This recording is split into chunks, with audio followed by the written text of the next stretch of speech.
Buenos días, queridos contertulios, bienvenidos a una nueva edición del Sillón Bíblico. Mi nombre es Abel de la Costa y hoy, el día en que estoy grabando, es 24 de diciembre. Y voy a hablar de las lecturas del día de Navidad. La verdad es que yo venía preparando las lecturas del día de Sagrada Familia, que es la que toca el domingo. Y es lo habitual en el Sillón Bíblico, hablar de las lecturas de domingo. Pero me puse a mirar en el material del Sillón Bíblico, dando por sentado que ya tenía sobre las lecturas de Navidad y lo iba a poner en la portada de TF. Y resulta que me encuentro con que nunca hice un Sillón Bíblico sobre las lecturas de Navidad.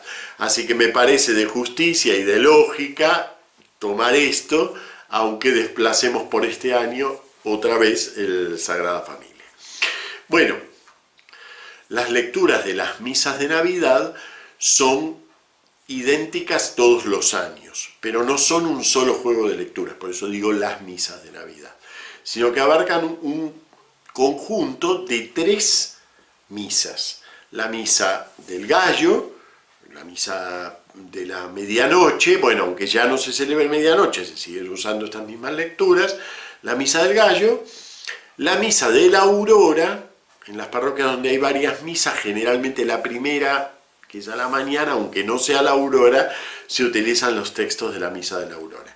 Y la misa del resto del día de Navidad.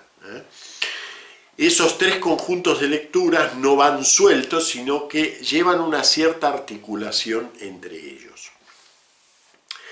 En la primera, en el primer conjunto, la misa de medianoche, el centro está puesto en Jesús como heredero davídico, en el cumplimiento de las profecías mesiánicas, o sea, en un, llamémosle así, en un cierre de ciclo.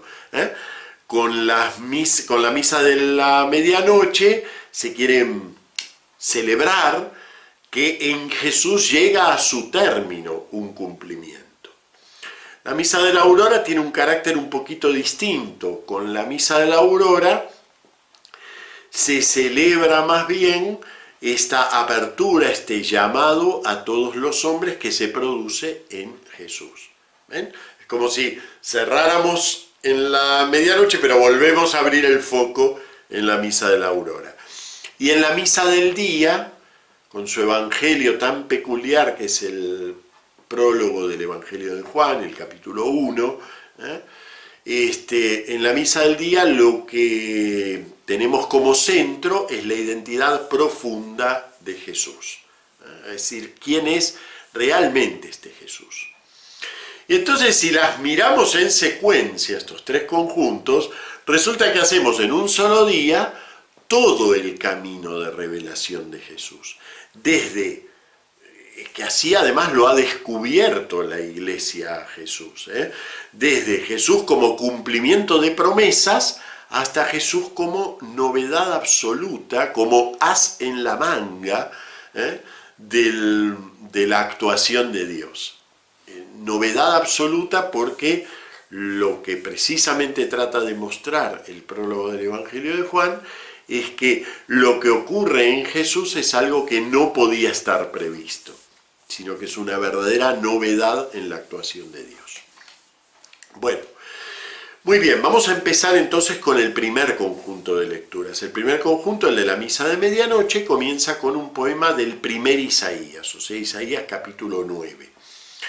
¿De qué nos habla? Del sentido del heredero davídico. Isaías 9 es un cántico de alabanza a Dios por el nacimiento de un heredero real. Desde luego lo que está hablando Isaías históricamente es el nacimiento de un hijo del rey del que él es contemporáneo, posiblemente un hijo del rey Ahaz.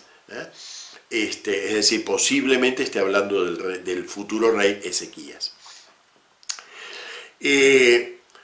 Ya he mencionado muchas veces que la profecía no es una mirada, un televisor que el profeta tiene en la cabeza y ve el futuro, sino que la profecía es una palabra dicha desde Dios y con la autoridad del propio Dios sobre una situación presente.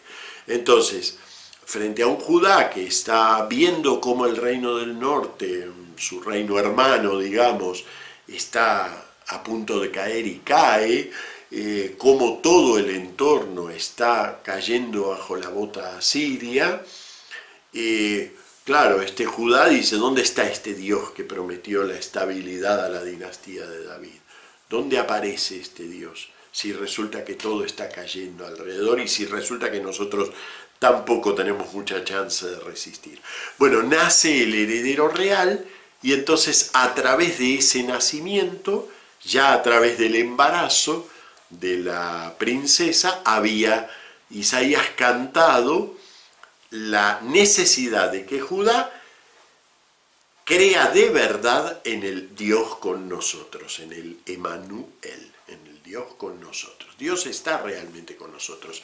Y aunque no sepamos cómo va a realizar esa liberación, lo único que pide es confianza.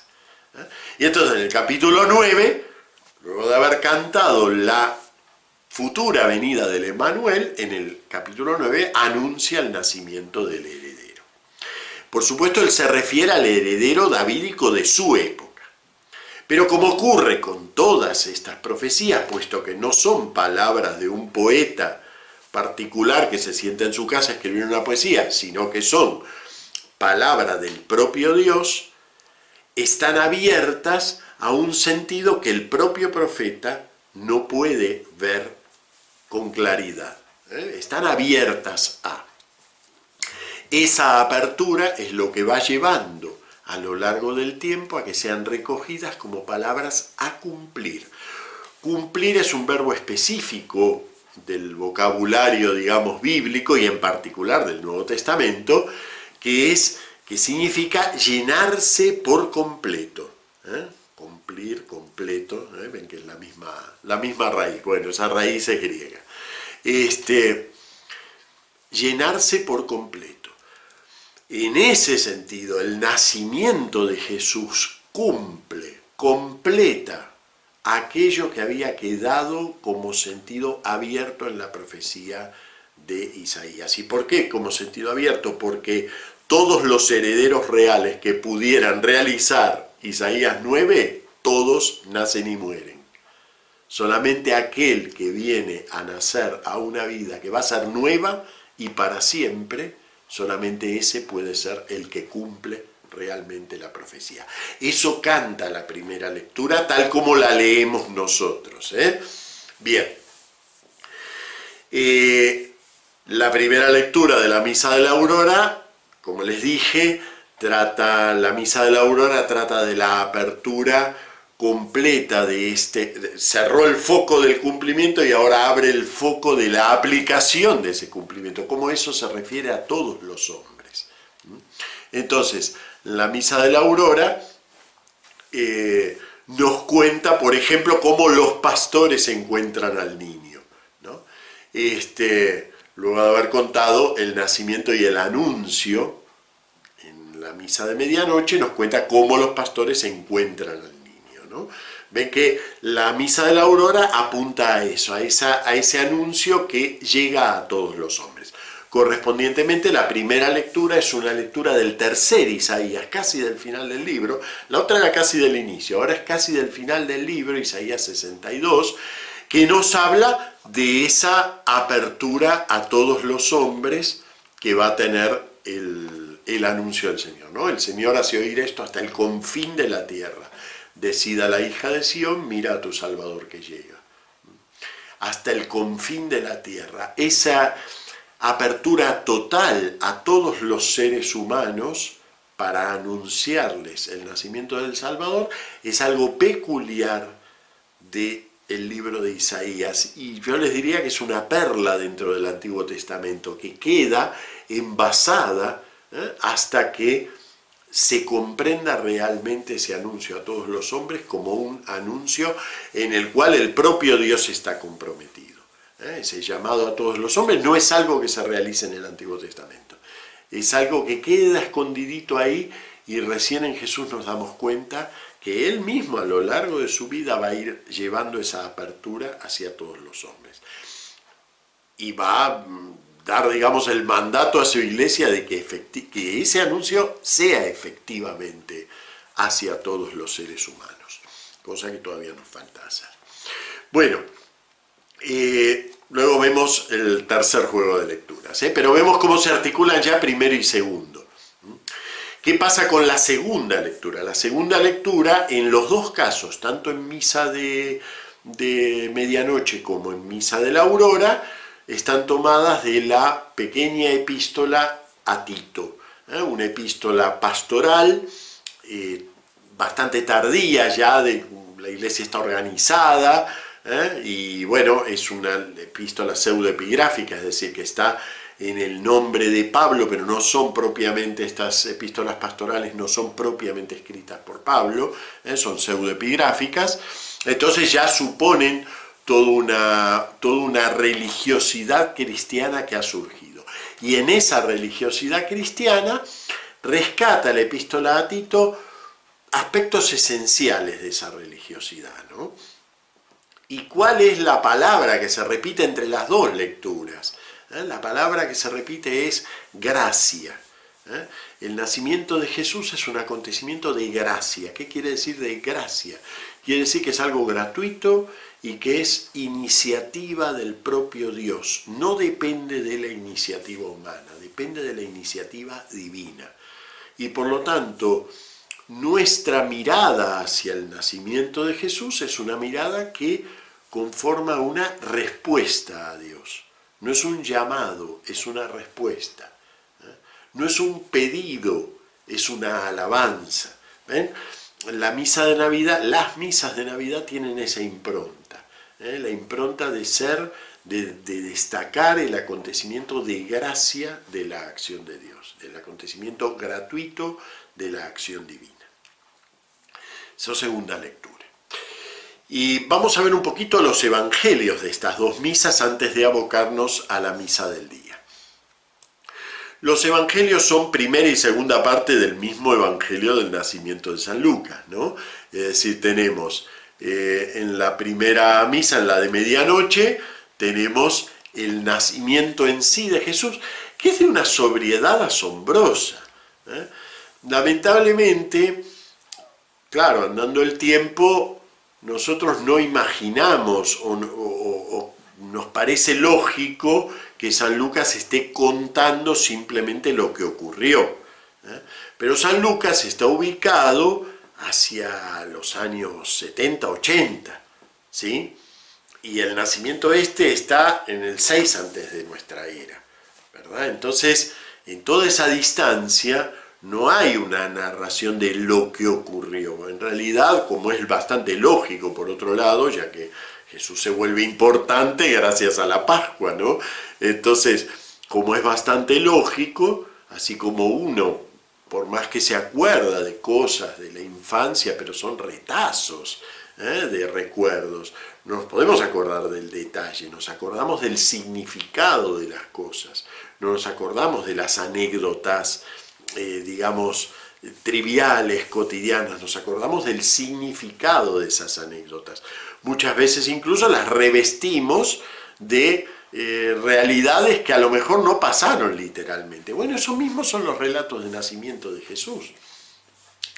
No son filmaciones del nacimiento, sino que son a partir del sentido de ese nacimiento y del sentido de los acontecimientos que lo rodearon y que son lo que la tradición oral transmitió, dos narradores por caminos distintos, San Mateo y San Lucas, narran un evangelio de nacimiento.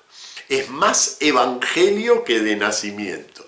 Es decir, es más anuncio de quién es Jesús que noticia pretendidamente biográfica acerca de ese nacimiento. Hay muchos detalles de lo menudo en lo que no van a coincidir. De hecho, fíjense, por ejemplo, la Anunciación para San Mateo es un acontecimiento, dentro de su perspectiva teológica, bastante lógico que sea así, es un acontecimiento que se le da a José, mientras que la Anunciación en la perspectiva teológica de San Lucas es una anunciación a María. Y claro, uno podría decir, bueno, es que hubo dos anunciaciones. Bueno, sí, O también hubo una anunciación de la cual narramos dos miradas distintas.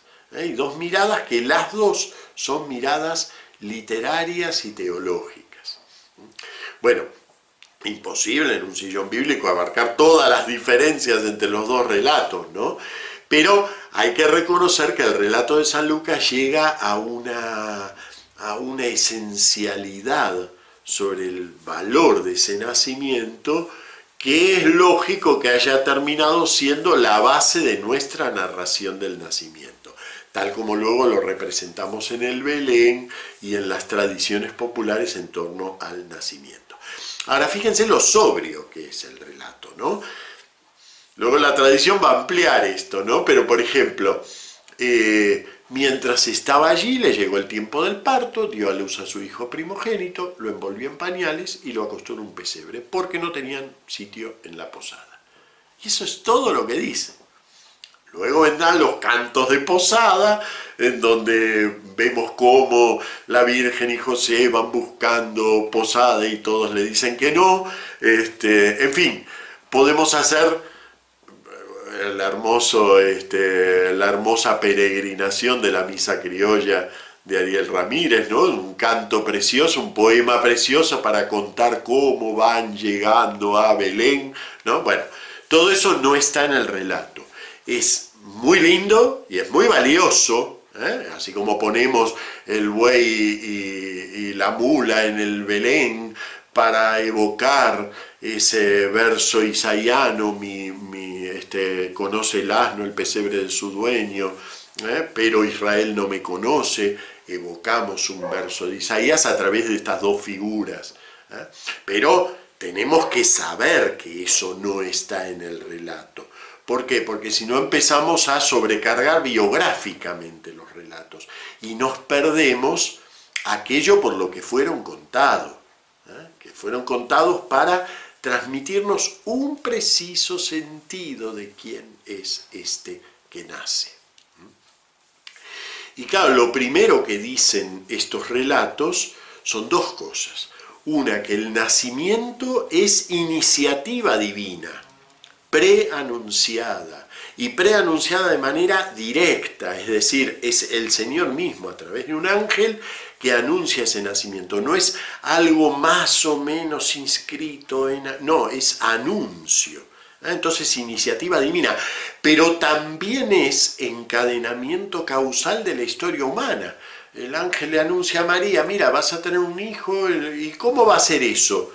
Y si yo pregunto cómo va a ser, espero que me digan cómo va a ser, pero el ángel no le dice cómo va a ser, no le cuenta nada del censo, no le cuenta nada de que va a ocurrir en Belén, no le cuenta nada de todo eso de ese entramado humano, de esa historia que ocurre entre el designio de Dios y la realización de los acontecimientos. ¿Ven? El entramado humano. Ese es el que está aquí. Miren qué sencillo y sobrio, ¿no? Salió un decreto del emperador Augusto ordenando hacer un censo del mundo entero. Bueno, después hay unos cuantos problemas históricos en torno a este censo, que no es el momento ni el tiempo para poder tratarlo, pero lo que me importa no es el censo en sí, sino el hecho de que al anuncio divino le sobreviene un encadenamiento de causas humanas, de las cuales María y José no saben qué van a ocurrir.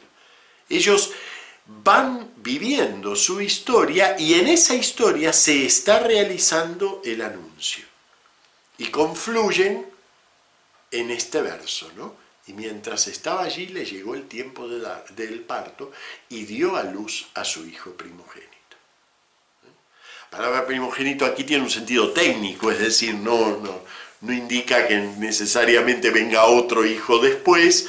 Lo que indica es que en él se realiza la primogenitura, aquello con lo que estaba cargado el nacimiento de Jesús, que es el hecho de ser heredero de David.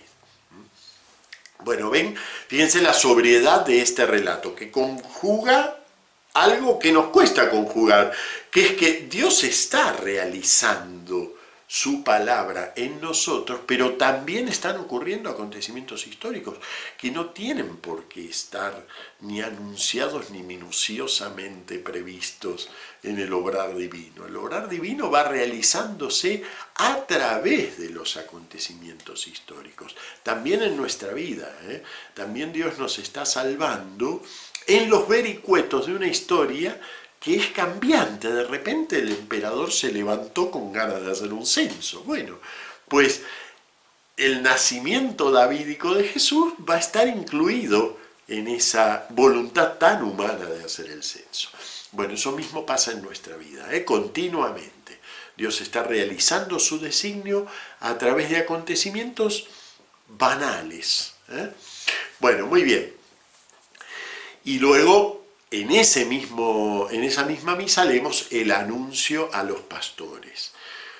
Preciosas las palabras que dedica el Papa Francisco. Bueno, tiene palabras hermosísimas sobre el Belén, incluso una carta apostólica preciosa, ¿no? Es signo admirable, creo que es de hace 2 años.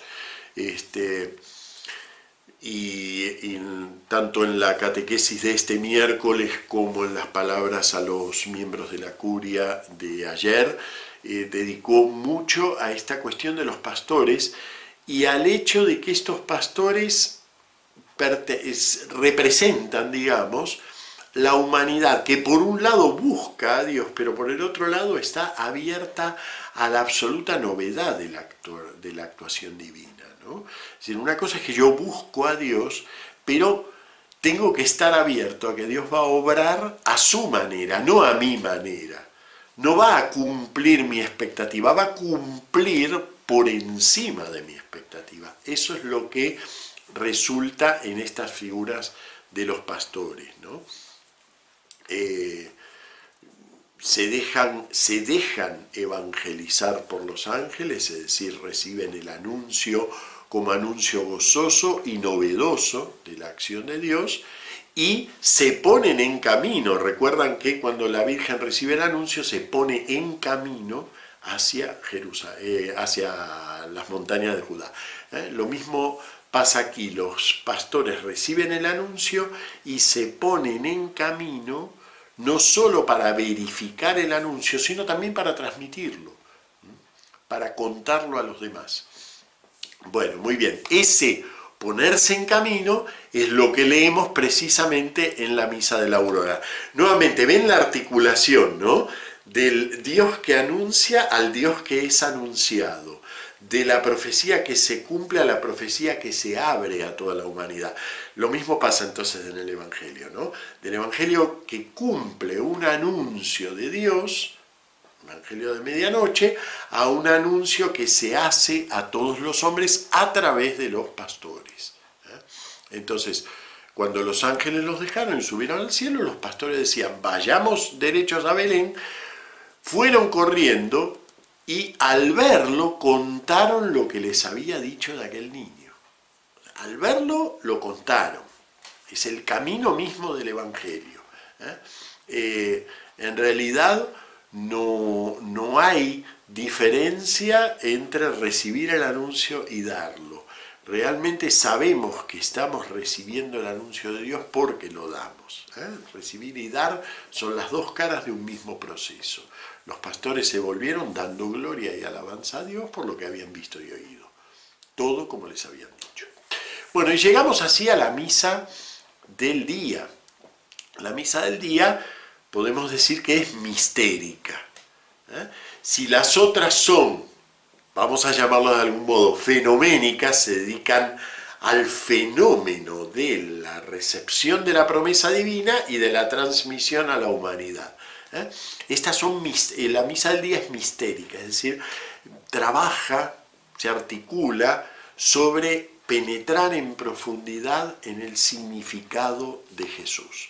Entonces ya comenzamos con un poema del segundo Isaías que nos dice, de una manera que no tiene mucho que ver con la Navidad, nos cuenta el sentido profundo de Jesús. Qué hermosos son sobre los montes los pies del mensajero que anuncia la paz, que trae la buena nueva. que pregona la victoria, que dice a Sión, tu Dios es rey. Ahora Jesús se transforma en el mensajero del Evangelio, cuyos pies, bajando de la montaña, nos evoca inmediatamente el Sermón del Monte, ¿no? Es decir, que ven que no es un evangelio, una profecía en sí navideña. Es una profecía que apunta al sentido profundo de ese Jesús. No vino para ser un niño lindo, aunque lo es. Vino para ser el mensajero que anuncia, tu Dios es rey. De ahí pasamos a una segunda lectura, carta a los Hebreos, que un poco nos explica la noción esta bíblica y neotestamentaria del cumplimiento profético. De muchas maneras y en muchas ocasiones habló Dios antiguamente a nuestros padres por boca de los profetas, ahora en esta etapa final nos ha hablado por el Hijo. El Hijo es la última palabra del Padre, por tanto el Hijo es a la vez discurso y silencio. Silencio que contempla la obra de Dios, discurso que escucha y anuncia, ¿no? Porque no hay una palabra nueva, no hay una revelación nueva para esperar. Él es el reflejo de su gloria, la impronta de su ser. Él sostiene el universo con su palabra poderosa. Bien, entonces, en el Hijo no es un cumplimiento más, no es un profeta más, aunque también es profeta, pero no es un profeta más en una serie. Y por lo tanto las profecías en él llegan a su plenitud. De allí que las confundamos con visiones de futuro, porque precisamente en él sí es verdad, llegan a su plenitud, pero llegan a su plenitud luego de haber engordado en el anuncio de los profetas. Y así llegamos al Evangelio de hoy, el Evangelio de Juan, el cántico de la palabra. Yo creo, y tendría que verificarlo, pero tendría que cortar la grabación para eso, yo creo que dediqué un sillón específico al poema de Juan 1, ¿no? Si es así, lo pondré en el link. Es inabarcable el cántico de Juan 1. Por eso además lo leemos varias veces en estos días, porque realmente es inabarcable. Nos dice, primero esto que acabo de mencionar, ¿no? Es decir, el Hijo es a la vez la última palabra y la inauguración de un silencio contemplativo frente a Dios, ¿no? Contemplamos su obra, podemos por fin pararnos y ya no necesitamos estar ansiosos pensando cómo será que obrará Dios. No, ya ha obrado. Y ha obrado en ese que es la palabra de Dios. ¿Se acuerdan que Dios creaba el universo por la palabra? Decía el universo. Bueno, ahora dice a su Hijo. Y ese Hijo que dice resulta ser carne. Ese es el versículo central que nos interesa en la misa de Navidad. Lo leemos varias veces este poema, pero el que nos interesa en la misa de Navidad es y la palabra resultó carne. Bueno, normalmente lo traducimos y la palabra se hizo carne y acampó entre nosotros. Pero realmente la forma de este verso es y la palabra resultó carne. Es decir, podía resultar de muchas maneras, pero resultó carne. Que la palabra carne, ya la he tratado en algunos sillones bíblicos, la palabra carne es una palabra muy específica del vocabulario bíblico. Indica todo eso que es opaco en la creación y en particular en el ser humano, aquello que en principio no está abierto a Dios. Carne, está cerrado, parece que no puede penetrar en él la luz. Hace poco precisamente mencioné esa expresión del Génesis, ¿no? El hombre no es más que carne, que es una expresión casi despectiva, ¿no? Y sin embargo la palabra resultó carne, es decir, la carne ha quedado abierta a la acción divina. Parece como que es el último reducto, aquello que Dios tenía que romper para entrar realmente en el ser humano. ¿Y qué significa eso? Significa que incluso en aquello que parezca más alejado de Dios podemos encontrar el sentido divino. Entonces podemos encontrar a Dios en el otro, podemos encontrar a Dios incluso en el otro en condiciones que no serían las apropiadas. Por eso Isaías nos habla del preso, Isaías nos habla del ciego, del cojo. Ha sido dicha la palabra de Dios en todas las miserias humanas, incluyendo las miserias morales humanas, ¿no? Es decir, que en aquel que es más carente, yo puedo encontrar cómo Dios está presente y cómo Dios está hablándome a través de él. La palabra resultó carne. Y acampó, nos dice aquí, entre nosotros. Yo traduciría con más exactitud, y puso su tienda entre nosotros. Pero acampó está muy bien también, puso su tienda entre nosotros. ¿Por qué? Porque es una alusión, es el mismo verbo que se utiliza en la Biblia griega, en el Éxodo, cuando se habla de la tienda del encuentro, plantar la tienda. Y ese verbo en griego es muy lindo, iskenosen, dice, plantó su tienda, es muy parecido, una sola, bueno, tiene más de una letra de diferencia, pero en sonido tiene una sola letra de diferencia con ekenosen, que es se vació. No son verbos que estén lingüísticamente emparentados, pero los dos se usan en el Nuevo Testamento para referirse a la acción de Jesús. Plantó su tienda y se vació. Plantó su tienda entre nosotros. El ideal de un Dios con nosotros, de un Dios que vive entre nosotros, es un ideal que está ya desde el Antiguo Testamento. Plantaba su tienda en medio de Israel, pero todavía una tienda de tela, mientras que esa tienda se vuelve profética de la verdadera tienda que planta entre nosotros, que es su tienda de carne. La palabra resultó carne y plantó su tienda entre nosotros. Bueno, muy bien. Un texto, como les digo, inabarcable. Que pasen una muy feliz Navidad, que lean estas lecturas preciosas del conjunto de las misas navideñas y nos vemos ya la semana que viene. Muchas gracias y bueno, eso, feliz Navidad.